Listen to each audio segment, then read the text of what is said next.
Pemirsa, video seorang oknum PNS polisi mengadang laju ambulans di Sukabumi, Jawa Barat viral di media sosial.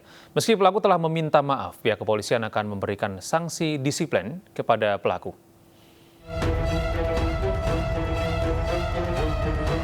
Polres Sukabumi masih memeriksa oknum PNS yang mengadang laju ambulans saat membawa pasien seorang bayi di Jalan Pelabuhan 2, Kecamatan Cikembar, Kabupaten Sukabumi. Wakapolres Sukabumi Bimo Murnanda membenarkan bahwa pelaku merupakan PNS di lingkungan Polres Sukabumi. Meski pelaku telah meminta maaf, pihaknya akan memberikan sanksi disiplin kepada oknum tersebut. Yang bersangkutan sudah minta maaf kepada supirnya dan juga penumpangnya kemarin yang ada di ambulan. Sudah ada musyawarah, sudah minta maaf yang bersangkutan, dan tetap tindakan kita, disiplin kita masih berlaku. Sementara itu, kondisi pasien bayi yang diangkut mobil ambulans saat ini masih menjalani perawatan intensif di rumah sakit karena menderita penyakit hidrosefalus. Atas inisial bayi AZ dengan diagnosa diduga hidrosefalus, tapi masih dalam pemeriksaan lebih lanjut apakah betul diagnosanya seperti itu. Nanti kita periksa lagi dengan alat di sini. Untuk sementara pasien dirawat di ruang PICU. Sebelumnya, seorang pria yang mengenakan seragam PNS terlihat menghentikan mobil ambulans yang sedang membawa pasien saat terjebak kemacetan di Jalan Pelabuhan 2, Kecamatan Cikembar, Kabupaten Sukabumi, Jawa Barat. Bahkan pelaku sempat menggebrak bagian depan mobil ambulans dan menengok ke dalam ambulan untuk memastikan bahwa ambulan tersebut membawa pasien atau tidak. Dari Sukabumi, Jawa Barat, Budi Setiawan, iNews melaporkan. Sebuah minibus tenggelam di Sungai Konawiha saat menyeberangi sungai menggunakan kapal rakitan. Diduga ikatan kapal tidak kuat hingga minibus terjebur ke sungai.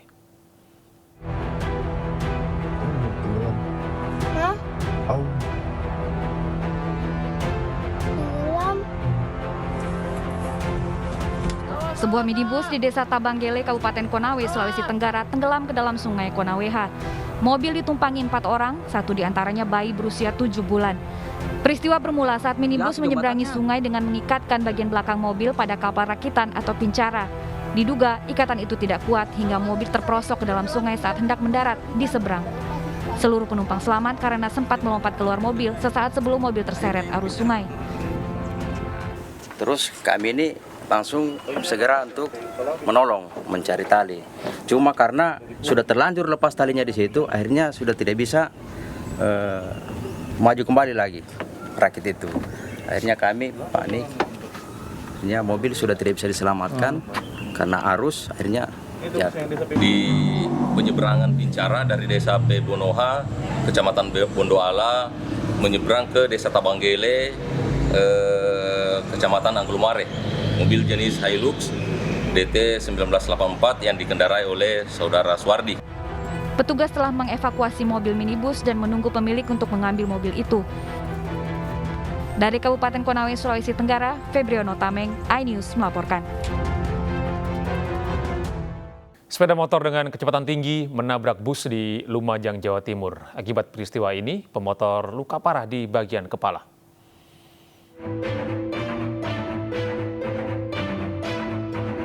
Kamera pengawas merekam detik-detik sebuah sepeda motor menabrak sebuah bus di depan Terminal Mina Koncar, Lumajang, Jawa Timur.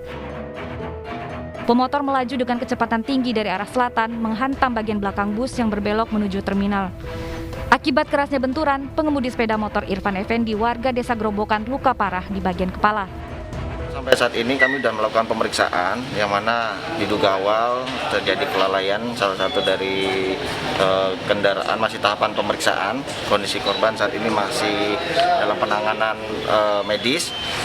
Memang di kawasan tersebut seringkali terjadi laka lantas, sehingga itu termasuk jadi atensi kami juga untuk upaya penanganan di wilayah tersebut. Polisi telah mengamankan barang bukti kecelakaan, yaitu sebuah sepeda motor dan bus laju jurusan Jember, Surabaya. Dari Lumajang, Jawa Timur, Yayan Nugroho, iNews melaporkan. 1 orang tewas akibat 2 bus tabrakan di Purworejo, Jawa Tengah. Tabrakan terjadi saat salah satu bus ingin mendahului namun tak melihat kendaraan yang ada di depannya.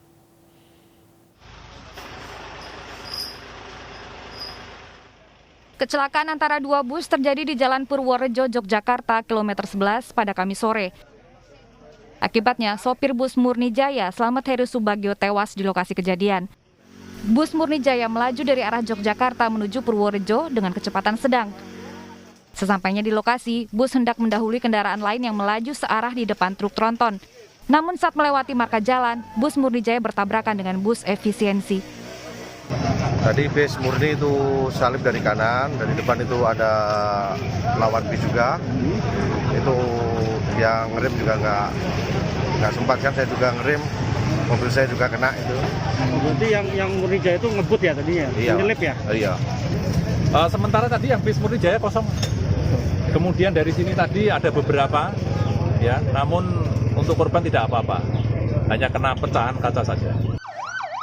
Sopir bus efisiensi Udi Ruspendi luka-luka dan saat ini dirawat di RSUD Dr. Citro Wardoyo, Purworejo bersama dengan beberapa penumpang yang juga terluka. Dari Purworejo, Jawa Tengah, Johartoyo, iNews melaporkan. Pemirsa, Kolonel Prianto, penabrak sejoli di Nagrek, Bandung, Jawa Barat, dituntut hukuman penjara seumur hidup. Prianto dinilai bersalah melakukan pembunuhan berencana, penculikan, dan pembuangan mayat.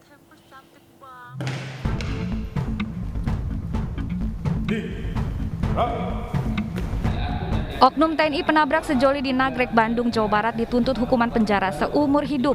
Tuntutan dibacakan auditor militer di Pengadilan Militer Tinggi 2, Jakarta, Kamis siang. Menjatuhkan pidana terhadap terdakwa Kolonel Infantri Prianto, NRP 119400 1333 0570 tersebut dengan pidana pokok penjara seumur hidup. Selain menuntut terdakwa dengan hukuman penjara seumur hidup, auditor juga memohon kepada hakim agar terdakwa dipecat dari TNI AD. Auditor meyakini terdakwa melakukan seluruh perbuatannya sebagaimana yang tercantum dalam dakwaan. Seperti diuraikan tadi, sebetulnya dia punya waktu berpikir untuk mengurungkan semua niatnya, melakukan pembunuhan ini atau membuang mayat atau membuang saudara Hadi ini. Kan butuh jeda selama 5,5 jam dari Limbangan sampai ke jembatan Kalitanjung. Nah, untuk memberikan cukup waktu seharusnya untuk mengurungkan, tapi yang dilakukan malah justru membuang kedua korban.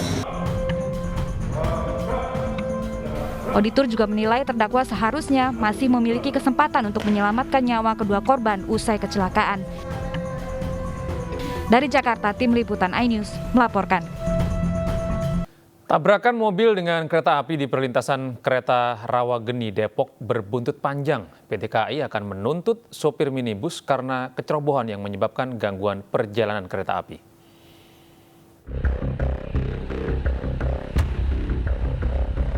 Tabrakan antara kereta api dengan sebuah mobil di perlintasan Rawageni, Depok, Jawa Barat menyebabkan kerusakan pagar pembatas sepanjang rel kereta.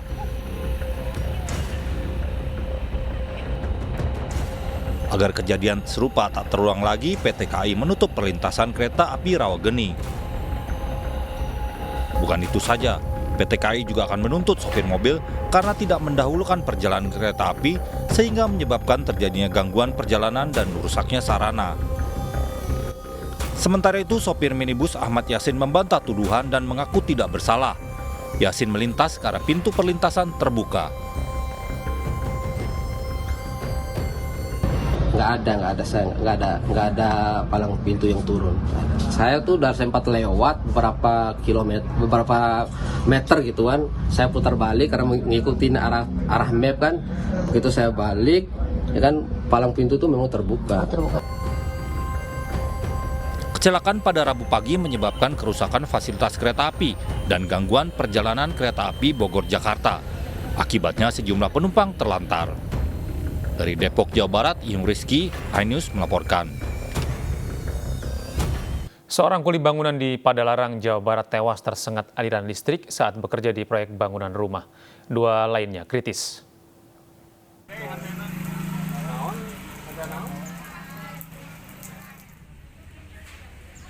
Nasib tragis dialami Heri Juansyah. Pria berusia 53 tahun ini tewas tersengat listrik saat bekerja di Kampung Caringin, Kecamatan Padalarang, Bandung Barat, Jawa Barat.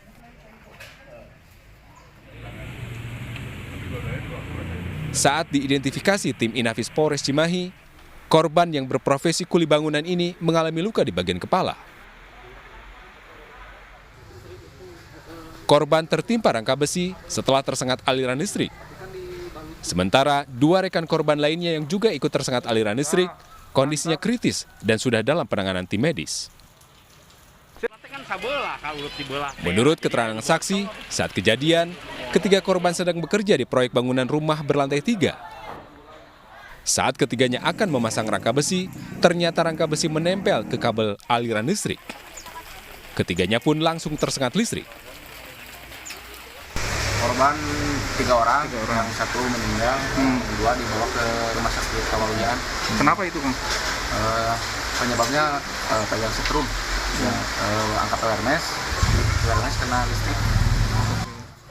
Kasus kecelakaan kerja ini sudah dalam penanganan Polsek Padalarang dan sejumlah saksi sudah dimintai keterangan, termasuk pemilik bangunan. Korban tewas kemudian dibawa ke rumah sakit untuk diotopsi, sementara 2 rekan korban masih terbaring di rumah sakit Padalarang. Dari Bandung, Jawa Barat, Yuwono melaporkan. Pemirsa, seorang bocah tewas setelah terseret banjir di Kepulauan Nias, Sumatera Utara. Korban terseret banjir bersama neneknya usai mengambil bantuan tunai di kantor camat setempat.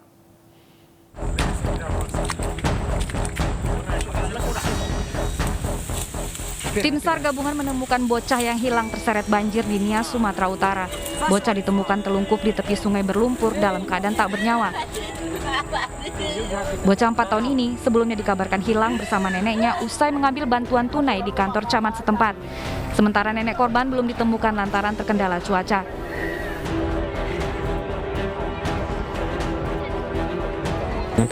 Ya, untuk sementara kendala saat ini yang kita hadapi di lapangan yaitu sungainya yang kita takut-takuti ada dari atas nih banjir susulan karena cuaca di Pulau Nias ini khususnya tidak menentu demikian. Usai dievakuasi, bocah 4 tahun ini diserahkan ke pihak keluarga untuk dimakamkan. Dari Kepulauan Nias, Sumatera Utara, Iman Jaya, iNews melaporkan. Ratusan warga di Mandailing Natal, Sumatera Utara kecewa karena pelaksanaan operasi pasar minyak goreng curah diundur. Sementara itu demi mendapatkan sembako murah, warga 3 Raksa Tangerang rela antre pada acara Bazar Ramadan.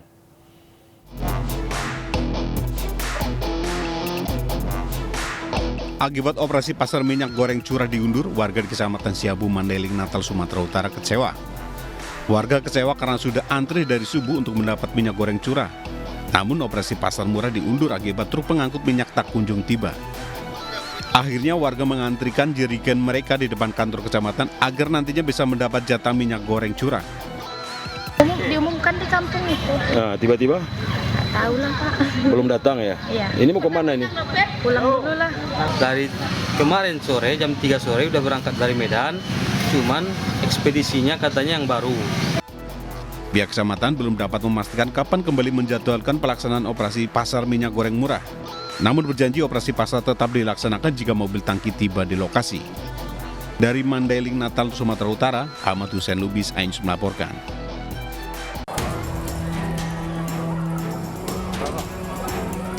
Di tengah guyuran hujan, ratusan warga rela antri untuk mendapatkan sembako murah di Bazar Ramadan kawasan 3 Raksa, Kabupaten Tangerang, Banten. Sambil membawa putra-putrinya, warga yang kebanyakan ibu rumah tangga ini bahkan rela kebasahan karena terkena air hujan saat antri selama 1 jam lebih. Aksi saling dorong dan serobot antrian pun sempat terjadi lantaran warga yang sudah mengantri sejak pagi hari ini khawatir kehabisan stok sembako murah. Demi sembako, Pak. Jadinya mau ngantri-antrian di sini. Udah berapa jam Bu ngantri sini, Bu? Udah 3 jam. Berarti saat ini belum dapat Ibu sembakonya ya? Iya, terbantu banget. Soalnya kan mau lebaran, ya harga-harga semua sembako naik. Jadi yang melalui bazar ini ya inilah. Ada 6 jenis bahan pokok yang dijual murah di Bazar Ramadan yang digelar Pemkab Tangerang ini. Di antaranya minyak goreng, telur, tepung terigu, dan gula pasir. Untuk minyak goreng ukuran 1 liter dibanderol Rp15.000, telur ayam Rp10.000 per kilogram, gula pasir Rp10.000 per kilogram. Kita sebarkan kupon ke masyarakat melalui kecamatan dan kelurahan. dan nanti masyarakat akan datang membawa kupon untuk ditukarkan di meja kasir. Rencananya bazar Ramadan ini akan terus digelar hingga 1 pekan ke depan dengan tujuan membantu kebutuhan warga jelang Hari Raya Idul Fitri. Dari Kabupaten Tangerang, Banten, Aimarani Ainus melaporkan. Provinsi Jawa Tengah terus mematangkan sejumlah persiapan menghadapi mudik Lebaran 2022. Sementara itu, guna mendukung program sejuta vaksin, Kementerian Agama menggandeng Polri menyediakan vaksin COVID-19 untuk masyarakat. Tapi sekali-sekali wajahnya ke sini dong, Bu. Sekali-sekali udah titik kan, Bu. Dinas Perhubungan Kota Salatiga, Jawa Tengah menambah sejumlah kamera pengawas jelang arus mudik dan arus balik Lebaran tahun 2022. Ada 9 kamera pengawas tambahan yang dipasang di 6 titik di lokasi yang rawan kecelakaan. Selama arus mudik dan balik, petugas juga berjaga selama 24 jam di posko area Traffic Control System untuk memantau lalu lintas. Diprediksi puncak arus mudik yang melalui Kota Salatiga akan terjadi mulai H-3 Lebaran.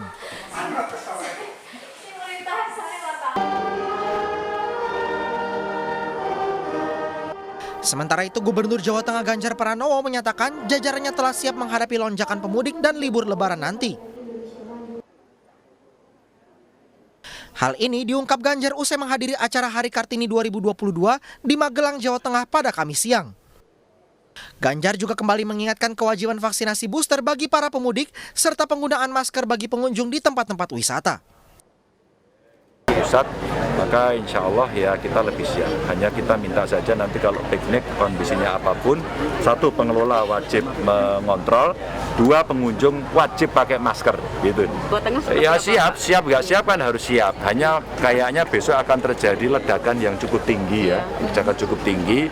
Maka seluruh matra perhubungan kita minta untuk siaga, sama kayak. Hingga kini pemerintah Provinsi Jawa Tengah terus berkoordinasi dengan instansi terkait untuk siap menghadapi mudik Lebaran 2022. Tim Liputan iNews melaporkan.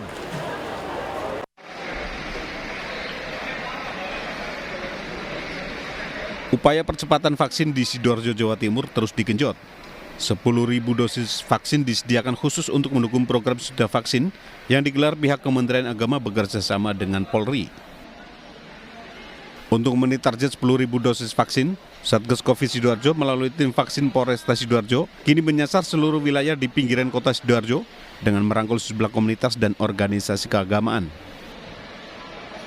Kegiatan ini akan tetap terus berlangsung sampai dengan target kita yang disampaikan untuk Kabupaten Sidoarjo sebesar 10.000 dosis vaksin ini terpenuhi.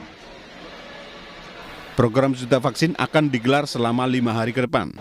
Dalam sehari, 750 dosis vaksin habis, khususnya vaksin booster yang kini dicari masyarakat untuk mudik. Sementara itu, tim vaksinasi Binda Kalsel dan Dinas Kesehatan Kabupaten Kota Baru harus menempuh perjalanan darat sejauh 120 km dan jalur laut selama 1 jam untuk memberikan pelayanan vaksinasi untuk masyarakat pulau terluar. Kabinda Kalsel Brigjen Pol Heri Armanto mengatakan kegiatan vaksinasi digelar di Pulau Kerumputan yang berpenghuni sekitar 15.000 jiwa. Selama bulan April ini, Binda Kalsel menargetkan vaksinasi sebanyak 180.000 dosis di 13 kabupaten dan kota se-Kalimantan Selatan. Tim Liputan iNews melaporkan. Sementara itu, Kepolisian Republik Indonesia bersama Pengurus Besar Nahdlatul Ulama dan Kementerian Agama berencana menyiapkan gerai-gerai vaksin di setiap pos saat pelaksanaan mudik.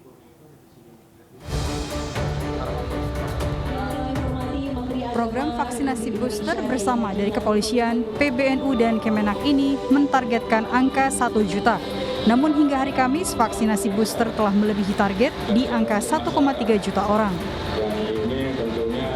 Program vaksinasi bersama ini sekaligus menjawab keraguan terkait vaksinasi saat puasa. Kapolri menegaskan vaksinasi tidak membatalkan puasa. Selain itu, untuk mendukung kelancaran dan keamanan mudik nanti, rencananya Polri akan menyiapkan gerai-gerai vaksin di setiap pos mudik.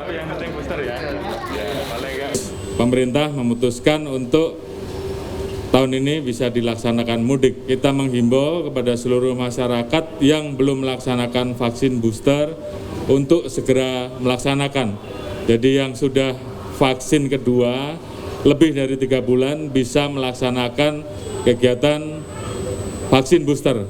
Kita juga siapkan gerai-gerai vaksin di pos pelayanan, pos pengamanan, dan pos terpadu yang akan dilintasi masyarakat pada saat melaksanakan mudik. Kapolri menyebut vaksinasi merupakan upaya untuk membangun imunitas dan saling menjaga agar tidak terjadi lonjakan kasus COVID-19 pasca pelaksanaan mudik tahun ini. Dari Jakarta, Tim Liputan iNews melaporkan. Kita beralih ke informasi lain, pemirsa. Persaingan produk elektronik di tanah air semakin sengit. Di tengah produk elektronik Cina yang membanjiri pasar nasional, produk-produk elektronik dalam negeri juga tak mau kalah menghadirkan teknologi terkini dengan harga yang lebih kompetitif.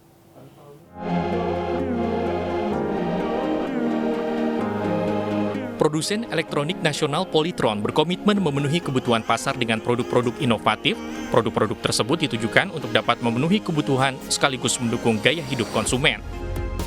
Salah satunya melalui perabot rumah tangga berbasis smart teknologi, sehingga produk-produk tersebut bisa diatur dan diakses melalui smartphone. Selain canggih, desain produk juga menjadi perhatian penting pada produk-produk Polytron terbaru ini. Kalau di kulkas kita menggunakan teknologi New Digital Varia Printing yang bisa mentransfer gambar yang sifatnya natural dalam bentuk kulkas sebagai contoh seperti ini. Jadi kita ekspektasinya adalah kita mau merubah orang yang biasanya kulkas warnanya hijau, biru, silver, pink menjadi dunia yang lebih bervariasi dan menjadikan dapur itu menjadi lebih pusat perhatian. Selain perabot rumah tangga, dalam acara ini Polytron juga meluncurkan jajaran televisi terbaru dengan seri flagship, Mini LED Quantum 85 inch yang diklaim dapat menghasilkan gambar dengan jelas, tajam, dan warna hitam lebih pekat, sehingga mampu menghadirkan sensasi menonton bioskop di rumah. Peluncuran produk andalan Polytron ini merupakan komitmen untuk memberikan layanan terbaik yang mengedepankan teknologi sebagai solusi gaya hidup modern.